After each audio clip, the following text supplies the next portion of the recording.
You got all the money in the world, build whatever you want, probably take you a year or two to build. Lavish, have a baseball field on it with lights, basketball court. Some of you would want a garden. Who'd want a garden on that? I want some of you to have a garden, because I don't want a garden, but I want you to have one. I hope you're figuring that what that means. All right. So you get everything you want, takes you a year or two to build. Great. Now you know how long it would take, and it might not make any logical sense, but just walk with me through this. How long would it take you to tear it down? 2 days? 3 days? A week? Do you know why the church is so unhealthy today? Because it hasn't, and marriages are so unhealthy, and parenting, it takes so long to build something up, and so it takes little time to tear it down. You can't compliment your children half the time and expect them to be built up. You can't compliment your wife half the time and expect her to be built up. You can't say that you can't compliment the church. You can't build the church up half the time and tear them down the other half the time. You could build them up for 8 months. You could build somebody up for 8 months and in 8 minutes tear everything down you've built up. Because of this nasty piece of flesh right here. And you know what? You know where this nasty piece of flesh gets its power from? Right here. And right here. So if you cut your tongue out, you got to cut your mind, your brain, your heart, and your tongue out. Or submit to the Lord Jesus Christ and start acting like a Christian. That's your option. That's your option. Jesus said on the Sermon on the Mount, if something causes you to stumble, cut it out. Get rid of it. Might be a good thing, but it's not the best thing, right? Listen to this language. The growth of unity. Till we all come to the unity of the faith. We're all maturing. We're all united. And of the knowledge of the Son of God. We know Him intimately. We know Him inside and out.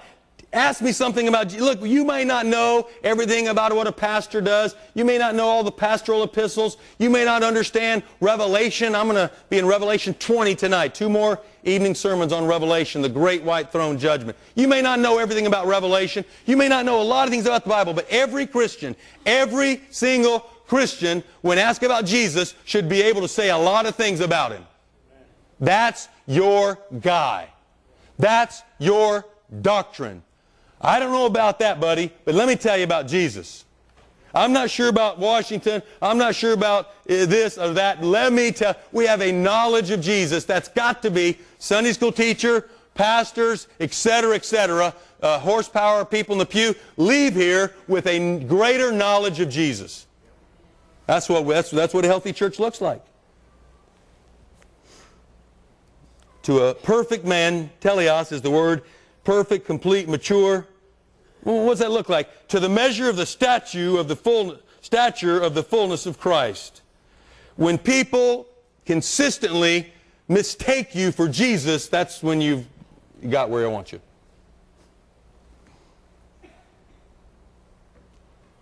Talked about my stepdad before, who really raised me, and he was my coach, and love him, loves the Lord. And I remember when he got saved and worked in construction, and we were witnessing one of his buddies, and his buddy said to me one time, he goes, you know, something's really weird happened to him. I said, okay. I mean, he knew it happened to me too, so I'm trying to listen. He said, when he talks, it's like Jesus lives at his house. He talks in such a way, it's like Jesus lives in his house. And I said, well, Jesus doesn't live in his house. Jesus lives inside of him. When he leaves the house, he takes Jesus with him.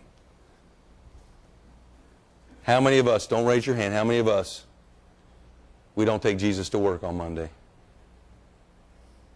We think we don't. Or we don't take him to the internet. Or we don't take him to the book we're reading. Or whatever. We're taking him. We're taking him everywhere. That's where he is. The fullness of Christ. Verse 14 through 16. That we should no longer be children, tossed to and fro, carried about by every wind of doctrine, every change of this and every change of that, and Christ isn't who He said He was, and grace isn't what you think it is, and the resurrection has already taken place, and all these kind of trickery and deceitful things to upset the body. And they do it cunning craftiness of deceitful plotting. Do you have any idea where they got that from? I mean, you got a pretty good hint right there. Cunning and deceitful. They didn't get that at Walmart. That's the enemy. But speaking the truth in love, that is not true, beloved. They have misled you. That is not true of our faith. I love you too much for you to embrace that.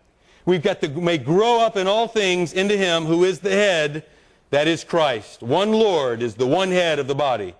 From whom, listen carefully, from whom the whole body.